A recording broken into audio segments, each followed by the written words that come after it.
Hello, and thank you all for coming. As I'm sure most of you know, I am Raven Montagna. The song you just heard is Voi che sapete from Wolfgang Amadeus Mozart's Le Nozze di Figaro, or The Marriage of Figaro. In the aria, a young page named Babbino is just beginning to learn what it feels like to love someone, and he asks two of the older ladies of the house, "You who know what love is, see if I have it in my heart." One of my favorite things about music is its ability to capture and convey emotions. I think this is demonstrated best in Voi che sapete, not only by Babbino, but by the second violins, which are playing a pizzicato or plucked 16th note pattern, creating a pattern that mimics the rushing heartbeat that Babbino describes as he sings. This is the song that made me want to sing classical music and opera. However, my first introduction to this song was not through the famous Mozart opera, but instead as background music in the 1995 BBC miniseries of Pride and Prejudice. I was a bit of a unique child, and after seeing the 6-hour series for the first time, I was hooked not only on Jane Austen's classic, but on the music as well, which I would later discover used a lot of classical and a lot of Mozart. For my next song, I will be singing O mio Babbino Caro from Gianni Schicchi by Giacomo Puccini. The aria is sung by Loretta, a young woman who is pleading with her father not to separate her from the man she loves after their family's first meeting has devolved into arguing between the two lovers' parents. This is O mio Babbino Caro.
The next song I will be singing is O Zittre, Nicht, mein lieber Sohn, from the Singspiel der Zauberflöte, The Magic Flute, by Wolfgang Amadeus Mozart.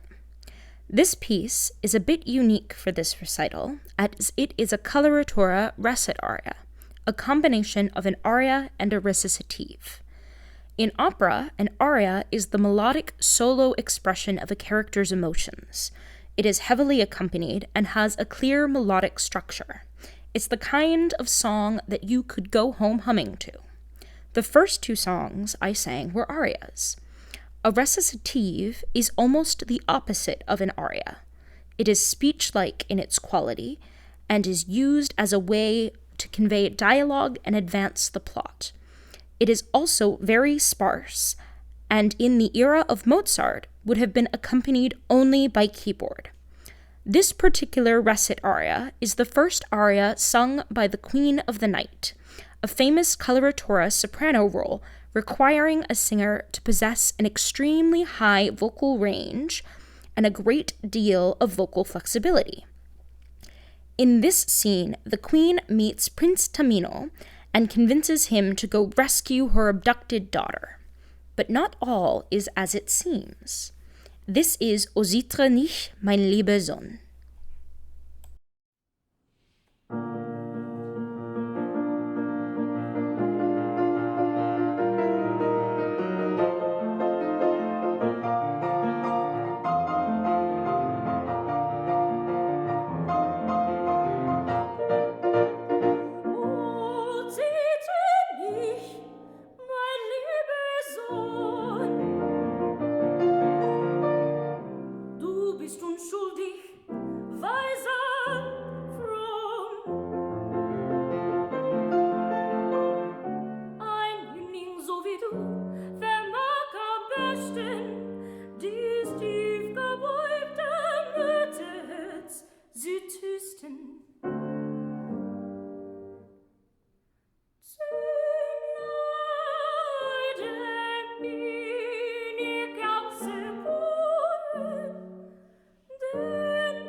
My next song is a short art song, Jeg elsker deg, by Edvard Grieg. The text for the song comes from a poem by the Danish author Hans Christian Andersen. This is Jeg elsker deg.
Next, I will be singing an arietta, Vaga Luna che Inargenti, by Vincenzo Bellini. This piece is composed in the style of bel canto, or beautiful singing, a style of singing and opera that originated in Italy and reached the height of popularity in the mid-18th century. This is Vaga Luna che Inargenti.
For my final aria, I will be singing what is widely regarded as one of the most popular pieces of French opera in the world, L'amour est un oiseau rebelle, from Carmen by Georges Bizet. This aria marks the first entrance of the titular character Carmen, who sings how fickle a thing love is as the local soldiers plead for her affection. This is L'amour est un oiseau rebelle, the Carmen Habanera.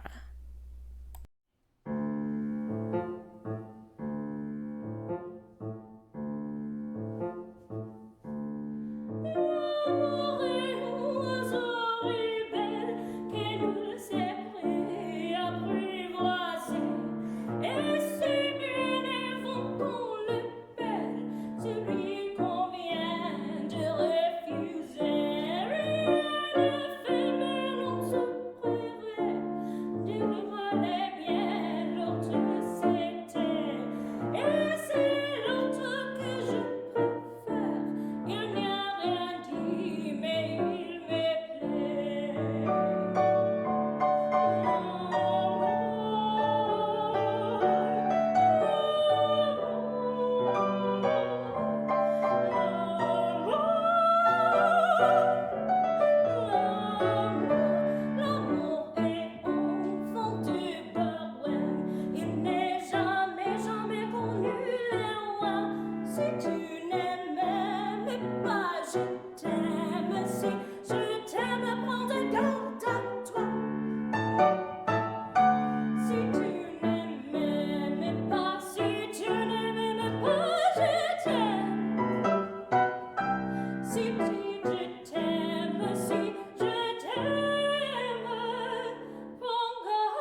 now my repertoire will be switching from classical over to musical theater. I've always loved musical theater nearly all of my life and started performing in shows when I was just about 7. Ironically, my favorite show at the time was Phantom of the Opera, but today I will be singing a different collection for you, starting with Something Wonderful from Richard Rodgers and Oscar Hammerstein's The King and I.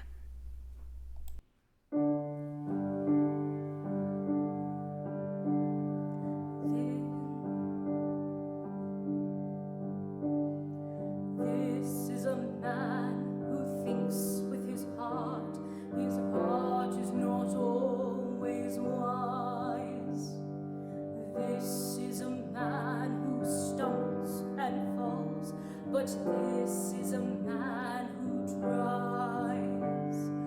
This is a man you'll forgive and help and protect as long as you live.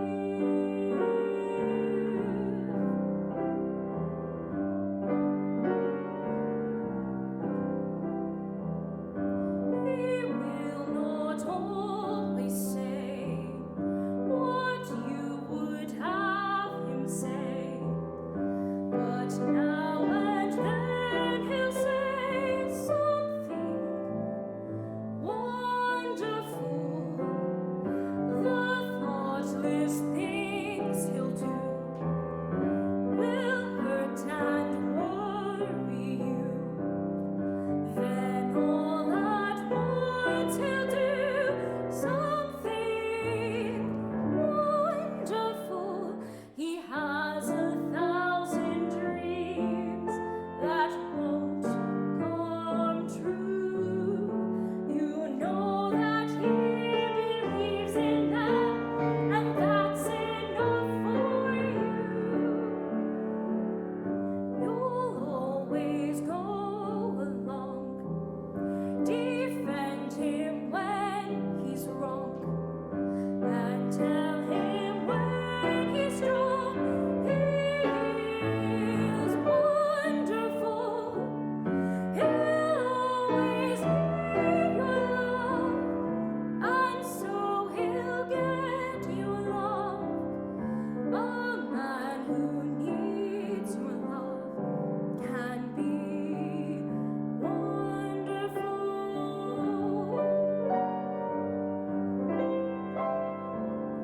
He will not always say what you would have him say, but now and then he'll say something wonderful. The thoughtless things he'll do will hurt and worry you. Then all at once he'll do something wonderful.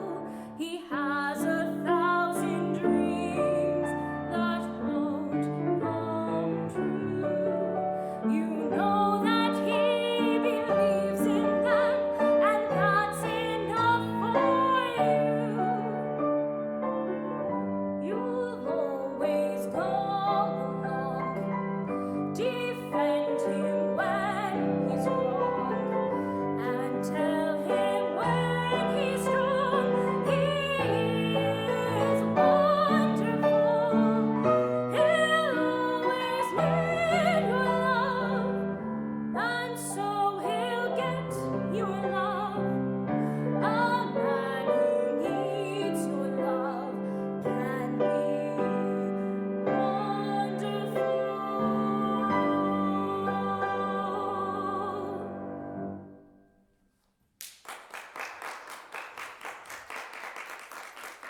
When you ask someone to name a musical, especially if you're asking for their favorite one of the answers you're bound to get is Les Miserables.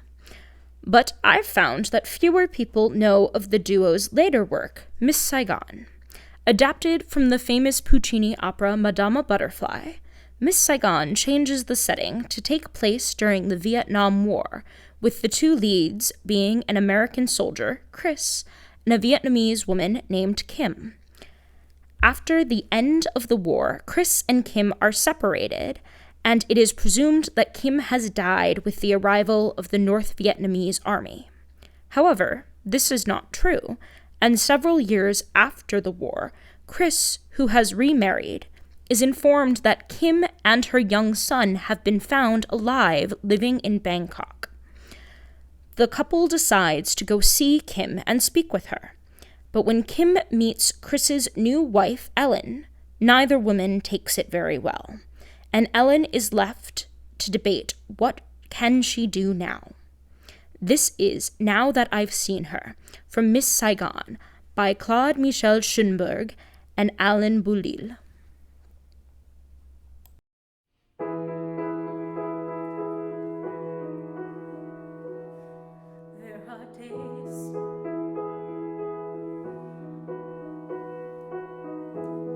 There are days when your life clouds over and the world gets so dark that all at once you can't tell night from day.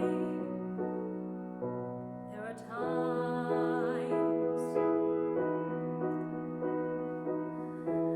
when your heart cries, this isn't happening.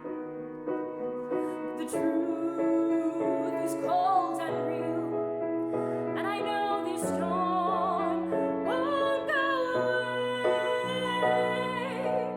Now that I've seen her, there's no way to hide.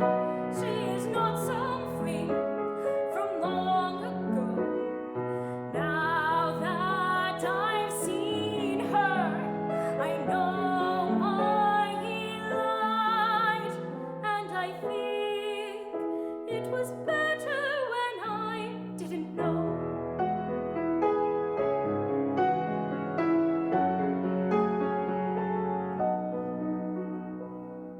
In her eyes, in her voice, in the heat that fills the air, part of him still lingered there. I know what pain her life today must be, but if it all comes down to her or me, I won't wait. I swear I'll fight.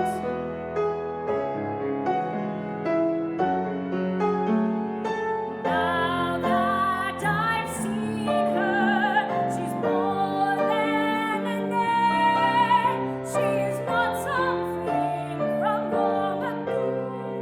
Now that I've seen her, I can't stay the same. Who's the man that I've always trusted? Now I have to know.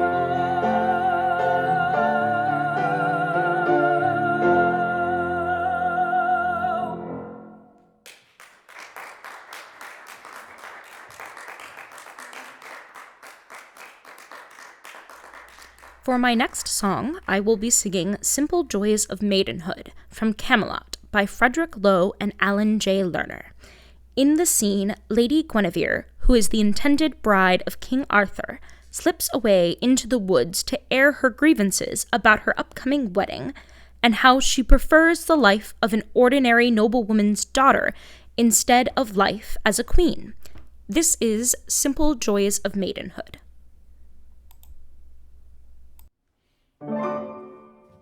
Saint Genevieve, it's Guinevere, remember me. Saint Genevieve, sweet Genevieve, I'm over here beneath this tree. You know how faithful and devout I am. You must admit I've always been a lamb. But Genevieve, Saint Genevieve, I won't obey you anymore. You've gone a bit too far. I won't be made a bargain for like beads in a bazaar. Saint Genevieve, I've run away, eluded them and fled, and from now on I intend to pray to someone else instead.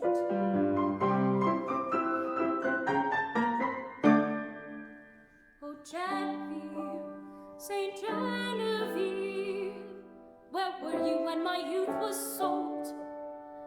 Genevieve, sweet Genevieve, shan't I be young before I'm old?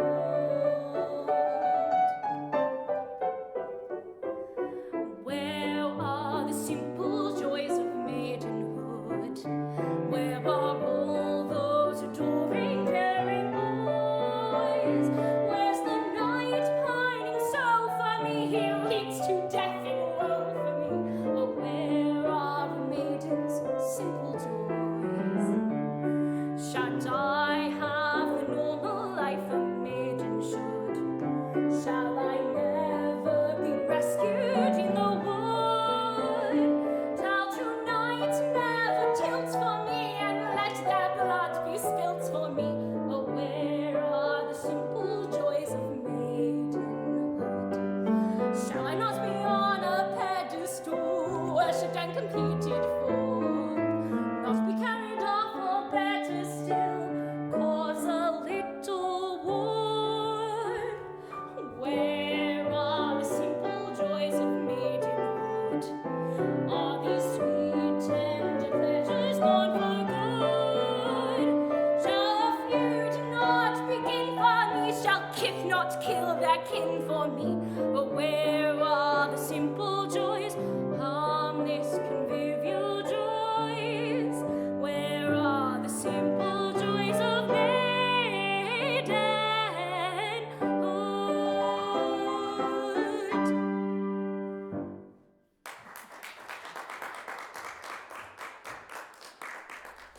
My family have always been fans of musicals and musical theater. I actually tended to get away with watching a lot more intense themes and topics in musicals as opposed to TV and film. One such musical that I've loved for a very long time, even when I didn't understand the themes and context, was Cabaret. I even went to see the revival with Alan Cumming alongside my aunt and grandmother. I lost 2 of my back teeth in the audience. You can do the math. This is Maybe This Time from Cabaret by John Kander and Frederick Ebb.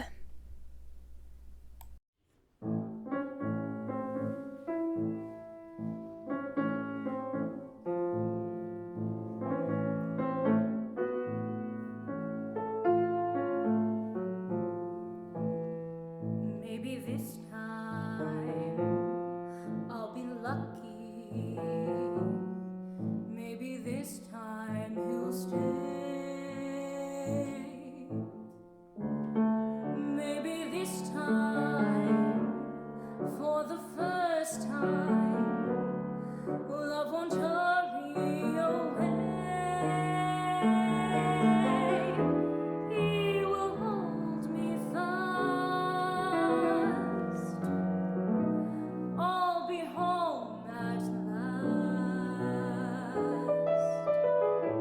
Not a loser anymore, like the last time and the time before.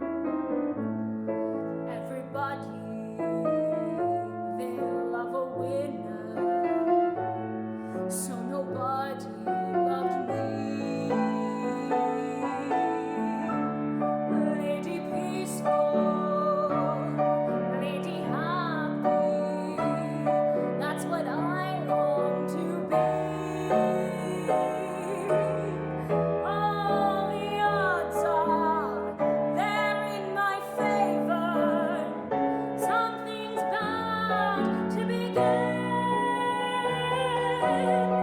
It's gotta happen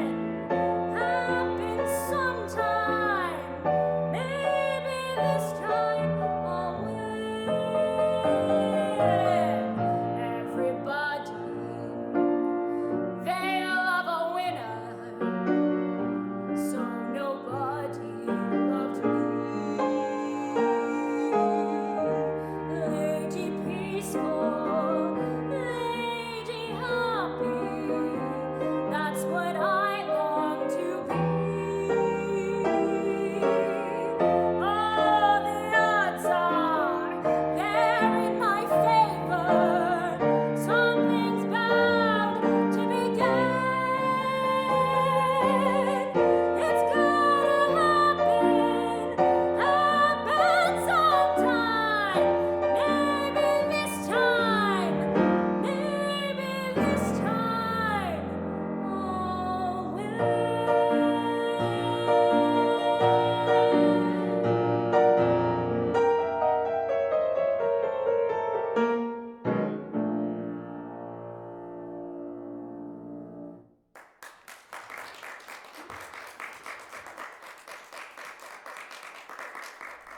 For my next song, I will be having a guest join me.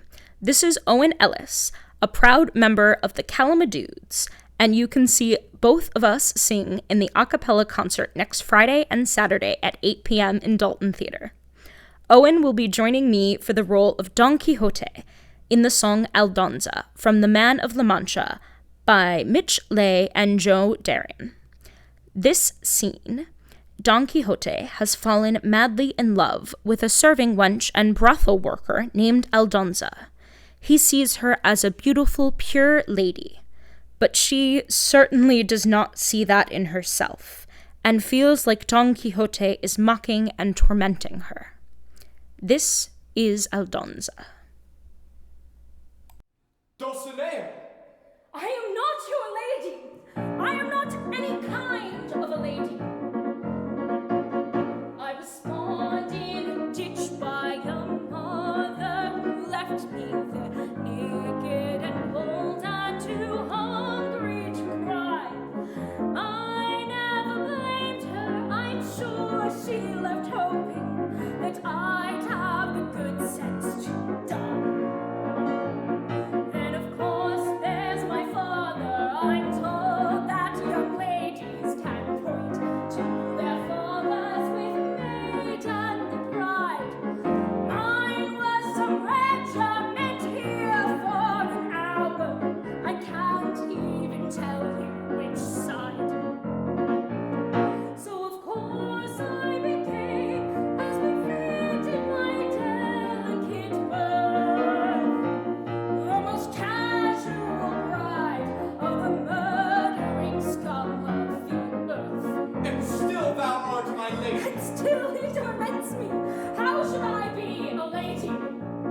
For a lady has modest and maidens airs, and a virtue I somehow suspect that I lack.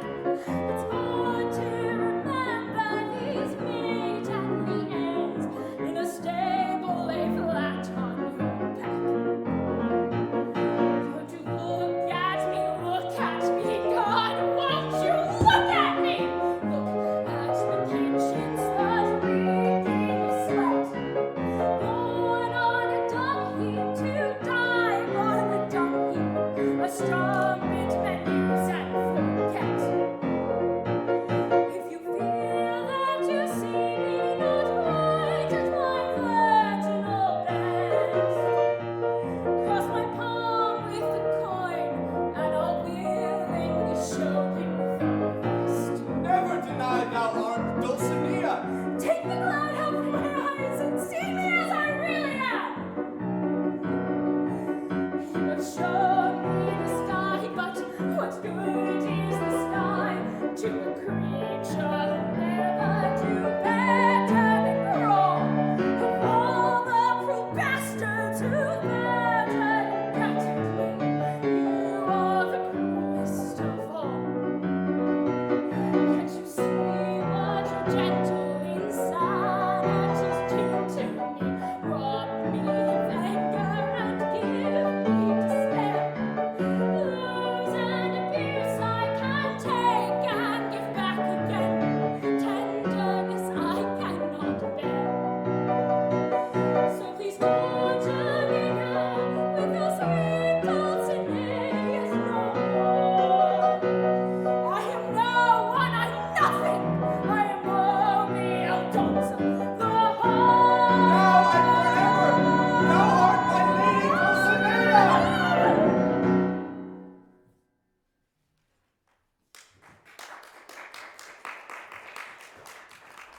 Before my final song, I'd like to take the chance to thank you all for coming.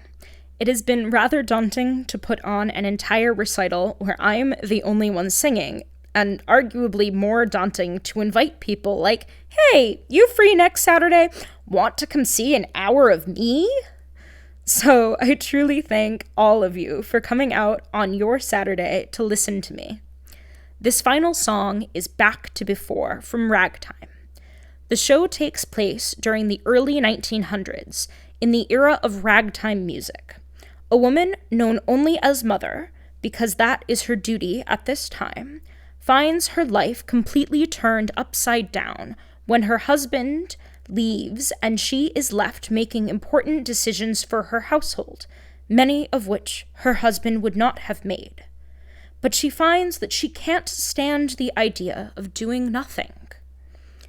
By the time her husband returns, her life is nothing like it was when he left, and though he wants to just return to their simple lives where everything is preordained for her, she finds that she can never go back to the way it was before. This is Back to Before from Ragtime. Everything will be fine, Mother.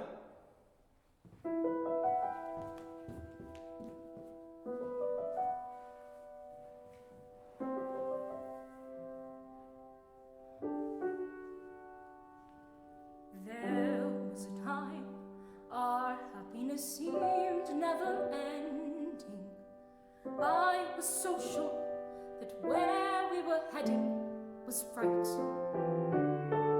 Life was a road so certain and straight and unbending.